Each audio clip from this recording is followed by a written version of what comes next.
ನಮಸ್ಕಾರ ನಮಸ್ಕಾರ ನಮಸ್ಕಾರ ನಮಸ್ಕಾರ ಎಲ್ಲರಿಗೂ. ನಮ್ಮ ಊರು ಬದಿ ಅಂದ್ರೆ ಈ ಕರಾವಳಿ ಹಾಗೂ ಮಲೆನಾಡು ಬದಿ ಸಿಗೋ ಅಮಟೆಕಾಯಿ ಗೊಜ್ಜು ಕತೆ ಗೊತ್ತಾ ನಿಮ್ಗೆ?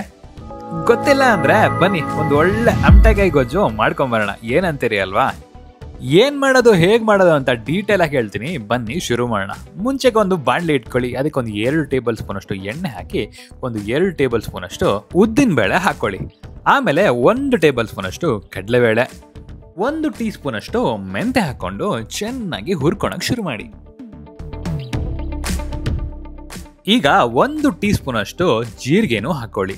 ಈಗ 1 ಟೇಬಲ್ ಸ್ಪೂನ್ ಅಷ್ಟು ಬಿಳಿ ಎಳ್ಳನ್ನ ತಗೊಂಡು ಹಾಕೊಂಡು ಹುರ್ಕೊಳಕ್ ಶುರು ಮಾಡಿ. ಜೊತೆಗೆ ನಾವಿಲ್ಲಿ ಒಂದು 6ರಿಂದ 7 ಕೆಂಪು ಮೆಣಸಿನ್ಕಾಯಿ, ಬ್ಯಾಡಗಿ ಮೆಣಸಿನ್ಕಾಯಿ ಹಾಕೊಂಡು ಹುರ್ಕೋತಾ ಇದೀವಿ. ಎಲ್ಲದನ್ನು ಚೆನ್ನಾಗಿ ಹುರ್ಕೊಳ್ಳಿ, ತುಂಬಾ ಸುಟ್ಟೋಗೋವರೆಗೂ ಮಾತ್ರ ಹುರಿಬಿಡಿ, ಆಯ್ತಾ? ಈಗ 1 ಕಪ್ ತುರಿದಿರೋ ತೆಂಗಿನಕಾಯಿನೂ ಹಾಕೊಳ್ಳಿ. ತೆಂಗಿನಕಾಯಿ ಹಾಕಿದ್ಮೇಲೆ ಹಂಗೆ ಸ್ವಲ್ಪ ಫ್ರೈ ಮಾಡ್ಕೊಳ್ಳಿ. ಈಗ ಒಂದು ಅರ್ಧ ಚಮಚ ಅರಿಶಿನೂ ಹಾಕೊಳ್ಳಿ. ಅಯ್ಯೋ ಏನೋ ಮರ್ತನಲ್ಲ, ಹೌದೌದು 1 ಟೀ ಸ್ಪೂನ್ ಅಷ್ಟು ಧನಿಯಾ, ಅದನ್ನು ನೀವು ಮುಂಚೆನೆ ಹಾಕೊಂಡು ಹುರ್ಕೊಳ್ಳಿ ಅಷ್ಟೇ. ಇವಾಗ ನಾವು ಹಾಕೋತಾ ಇದ್ದೀವಿ. ಹಾಕೊಂಡು ಹುರ್ಕೊಂಡು ಅದನ್ನೊಂದು ಮಿಕ್ಸಿ ಜಾರಕ್ಕೆ ಹಾಕಿ ಚೆನ್ನಾಗಿ ರುಬ್ತಾ ಇದ್ದೀವಿ. ಇನ್ನು ಈ ಕಡೆ ಒಂದು 18ರಿಂದ 20 ಅಮಟೆಕಾಯಿ ತೊಗೊಂಡು ಅದ್ರ ಸಿಪ್ಪೆಲ್ಲ ತೆಗೆದು ಅದನ್ನು ಚೆನ್ನಾಗಿ ತೊಳೆದು ಒಂದು ಪಾತ್ರೆಗೆ ಹಾಕಿ ಬೇಯಿಸ್ಬೇಕು. ನೀರನ್ನ ನೋಡ್ಕೊಂಡು ಮಾಡ್ಕೊಂಡು ಹಾಕೊಳ್ಳಿ, ಸಿಕ್ಕಾಪಟ್ಟೆ ನೀರು ಹಾಕೊಳ್ಳೋದು ಬೇಡ, ಯಾಕಂತಂದ್ರೆ ಗೊಜ್ಜು ಆಮೇಲೆ ನೀರಾಗ್ಬಿಡುತ್ತೆ. ನಮ್ಮೂರ್ ಕಡೆ ನಾವು ಚಿಕ್ಕವರಿದ್ದಾಗ ನಿನ್ಗೇನ್ ಗೊತ್ತು, ಅಮಟೆಕಾಯಿ ಗೊಜ್ಜು ಅನ್ನೋ ಲೈನು ಸಿಕ್ಕಾಪಟ್ಟೆ ಫೇಮಸ್ ಆಗಿತ್ತು.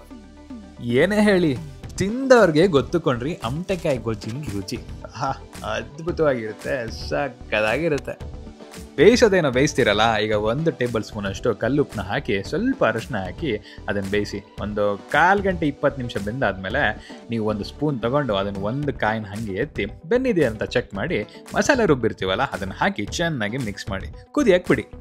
ಕುದಿಯುವಾಗ ಹಾಗೆ ರುಚಿಗೆ ತಕ್ಕಷ್ಟು ಬೆಲ್ಲನೂ ಹಾಕಿ ಹುಣಸೆ ಹಣ್ಣು ಹಾಕ್ಬಿಡಿ. ಹುಣಸೆ ಹಣ್ಣು ಎಷ್ಟು ಬೇಕೋ ಅಷ್ಟು ನೋಡಿಕೊಂಡು ಹಾಕ್ಕೊಳ್ಳಿ. ಈಗ ರುಚಿಗೆ ತಕ್ಕಷ್ಟು ಸ್ವಲ್ಪ ಉಪ್ಪು ಹಾಕಿ ಒಂದು 20 ನಿಮಿಷದಿಂದ ಅರ್ಧ ಗಂಟೆ ಅದನ್ನು ಕುದಿಯೋಕೆ ಬಿಡಿ. ಕುದಿತಾ ಏನಾಗುತ್ತೆ, ಗೊಜ್ಜು ಗಟ್ಟಿಯಾಗಿ ಶುರುವಾಗುತ್ತೆ. ಅಂದರೆ ಅಲ್ಲಿಗೆ ಗೊಜ್ಜು ರೆಡಿ ಆಗ್ತಿದೆ ಅಂತ ಅರ್ಥ. ನೋಡಿ ಗೊಜ್ಜು ಹೇಗೆ ಗಟ್ಟಿ ಆಗ್ತಿದೆ ಅಂತ ಹೇಳಿ. ಇವಾಗ ಒಂದು ಒಳ್ಳೆ ಒಗ್ಗರಣೆ ಮಾಡಿಕೊಟ್ರೆ ಅಮಟೆಕಾಯಿ ಗೊಜ್ಜು ರೆಡಿ ಆಗುತ್ತೆ. ಅನ್ನಕ್ಕೆ ಬೇಕಾದ್ರೂ ಕಲಿಸ್ಕೊಳ್ಳಿ, ಇಲ್ಲಾಂದ್ರೆ ದೋಸೆಗೂ ಸಕ್ಕದಾಗ ಆಗುತ್ತೆ. ನನಗೆ ಎಸ್ಪೆಷಲಿ ನೀರು ದೋಸೆ ಹಾಗೂ ಅಮಟೆಕಾಯಿ ಗೊಜ್ಜಿದೆಯಲ್ಲ, ಈ ಕಾಂಬಿನೇಷನ್ ಸಿಕ್ಕಾಪಟ್ಟೆ ಇಷ್ಟ ಕಣ್ರಿ. ನೆನ್ಸ್ಕೊಂಡ್ರೇನೆ ಬಾಯಲ್ಲಿ ನೀರು ಬರ್ತಾ ಇದೆ ಕಣ್ರಿ. ಆಹಾ, ಈ ಅಮಟೆಕಾಯಿನ ಈ ಮಾವಿನ ಹಣ್ಣು ತಿಂದಂಗೆ ಗೊರಡ್ನೆಲ್ಲ ಚೀಪಿ ಅದನ್ನು ಹಾಗೆ ಎಸಿಬೋದು. ಅದು ಗೊರಡು ತಿಂತಾ ಇದ್ದರೆ ಅದನ್ನು ಒಂಥರ ಹುಳಿ ಬರುತ್ತಲ್ಲ, ಅದೊಂಥರ ಸಕ್ಕದಾಗಿರುತ್ತೆ ಕಣ್ರಿ. ನೆಕ್ಸ್ಟ್ ಸಾರಿ ಮನೇಲಿ ಮಾಡಿದಾಗ ಇದನ್ನು ಮರೀದೆ ಟ್ರೈ ಮಾಡಿ, ಸಕ್ಕದಾಗಿರುತ್ತೆ. ಆಮೇಲೆ ನೀವೇ ಹೇಳ್ತೀರಾ ಸಕ್ಕದಾಗಿತ್ತು ಅಂತ. ಮತ್ತು ವಿಡಿಯೋ ಇಷ್ಟ ಆಗಿದ್ರೆ ದಯವಿಟ್ಟು ಲೈಕ್ ಮಾಡಿ, ಹಾಗೆ ಸಬ್ಸ್ಕ್ರೈಬ್ ಮಾಡಿ. ಇನ್ನು ನಿಮ್ಮ ಫ್ರೆಂಡ್ಸು ಫ್ಯಾಮಿಲಿಗೆ ನಮ್ಮ ಚಾನಲ್ನ ಶೇರ್ ಮಾಡಿ.